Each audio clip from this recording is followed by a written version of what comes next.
Imagine for a second you did something, people loved it. That thing that you were so great at, you'll never be able to do it again. Comes up to me. I don't know if he's trying to antagonize me, but he's in my face and he's like,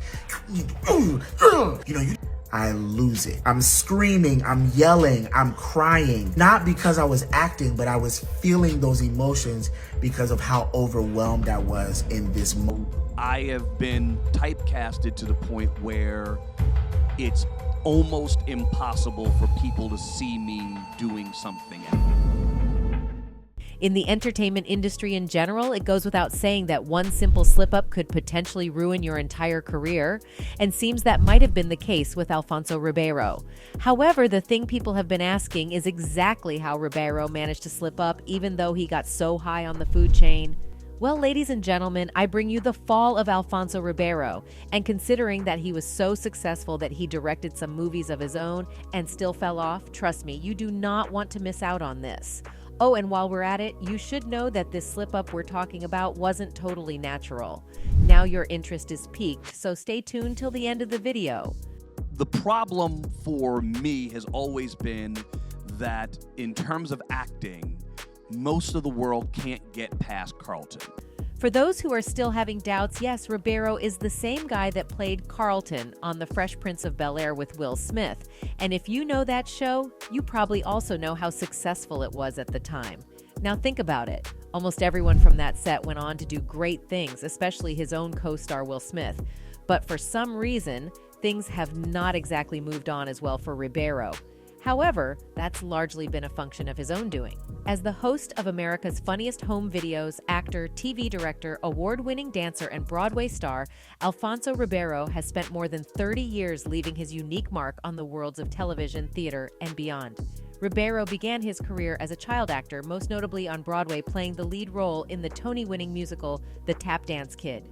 As news of Ribeiro's dancing and singing skills spread, he was offered a recording contract with Island Records, for whom he released several dance pop singles, as well as a spot in Michael Jackson's 1984 Pepsi commercial. Ribeiro was then cast opposite Ricky Schroder in the long-running NBC sitcom Silver Spoons, making him an instant teen idol.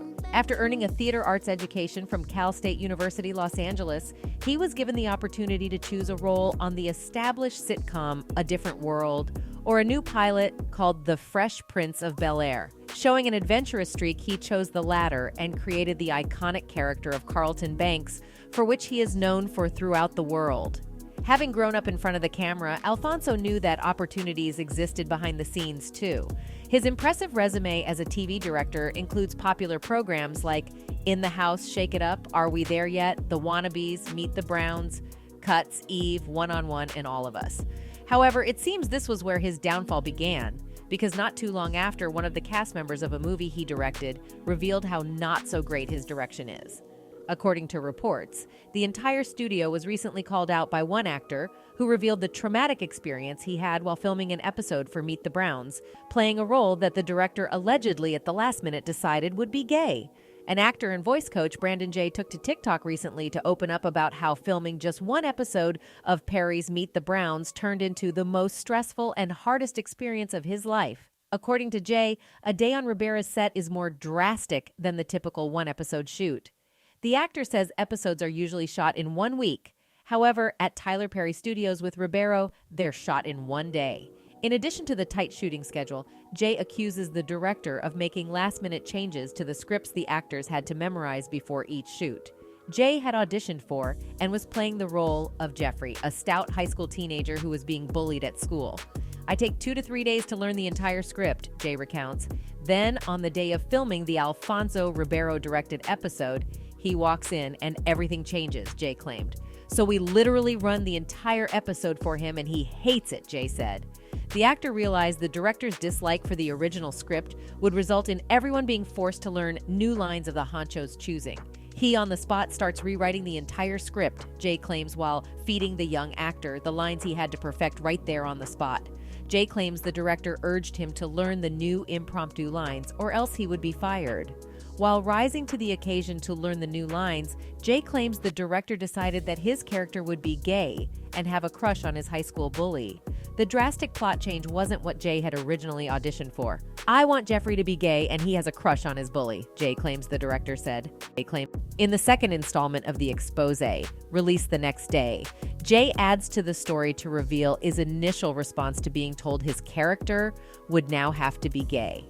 Jay says he reached out to his agent who told him that he does not have to take the role if he doesn't feel comfortable playing a new role he never signed on for. Well, as it would turn out, this actually happened at the studios where Ribeiro directed, Tyler Perry's studio, and boy, have there been a lot of scandals tied to their names.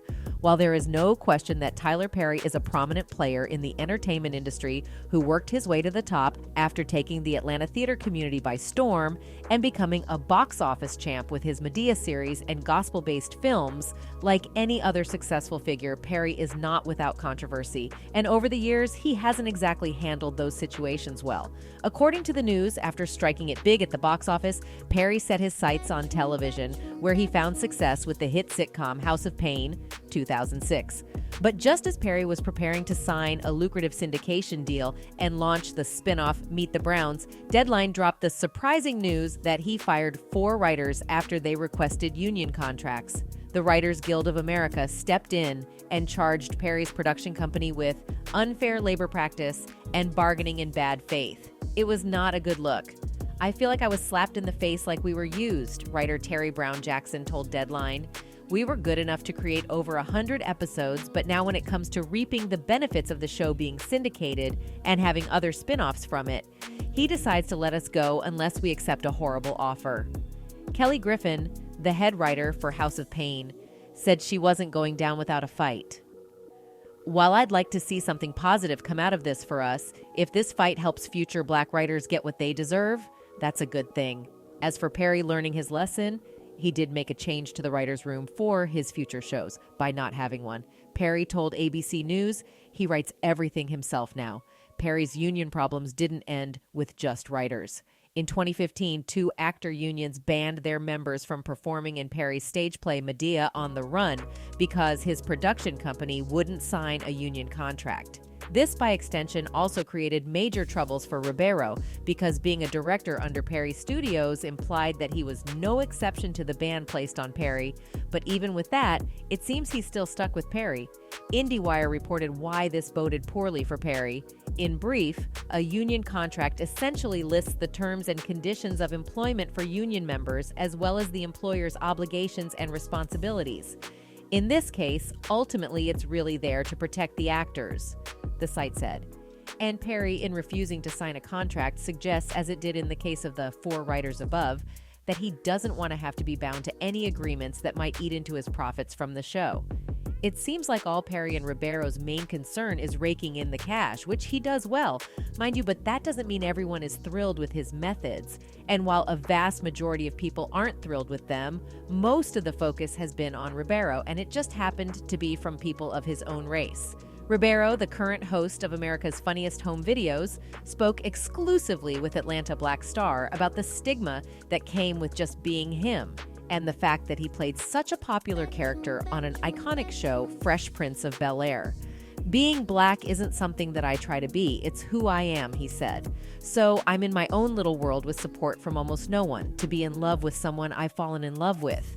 How does that make sense? It doesn't. We all want to live in a world where everyone is accepted for being and loving and living the way they choose to live. I will support any person that wants to live in a world that they want to live in.